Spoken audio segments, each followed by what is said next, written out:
ఒక పెద్ద అయిన ట్రయాంగిల్ అనే వ్యక్తి ఉన్నాడు. అతనికి ఇద్దరు వైఫ్స్. ఓకే, ఒక వైఫ్ నేమ్ యాంగిల్, ఇంకో వైఫ్ నేమ్ సైడ్. యాంగిల్ కి ముగ్గురు వారసులు, సైడ్ కి ముగ్గురు వారసులు. యాంగిల్ కి పుట్టిన వాళ్ళే acute angle triangle, obtuse angle triangle, right angle triangle. వాళ్ళ గురించి మర్చిపోదాం. ఇందులో ఈ ముగ్గురు కొడుకులలో రైట్ యాంగిల్ కి పుట్టిన వాడే ట్రిగ్నోమెట్రీ. సో రైట్ యాంగిల్ అంటే ఇలా ఉంటుంది అనమాట. Any one angle should be 90 degree. ట్రిగ్నోమెట్రీకి మళ్ళీ 6 మంది వారసులు పుట్టారు, వాళ్ళే వీళ్ళు. ఒక ఫ్యామిలీ అనగానే వీళ్ళ మధ్యలో రిలేషన్ ఉంటుందా ఉండదా? ఉంటది. ఆ రిలేషన్స్ మనకు కొన్ని టైప్స్ అన్నమాట. రేషియో సైడ్స్ రిలేషన్ అంటే వీటిని మనం రేషియోస్ అంటాం, ట్రిగ్నోమెట్రీ యొక్క వారసులని.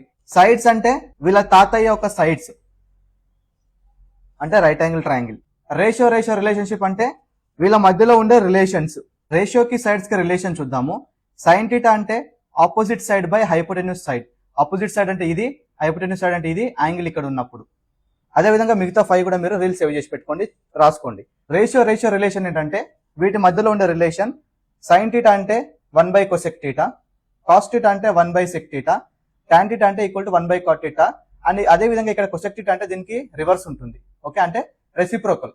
Cosec theta equal to 1 by sine theta, sec theta equal to 1 by cos theta, cot theta equal to 1 by tan theta. So reciprocal. ఇక్కడ కూడా చూడండి మీరు, ఆపో బై హైపో, కొసెక్ అంటే హైపో బై ఆపో. సో ఈ విధంగా 2 reciprocal ఉంటాయి.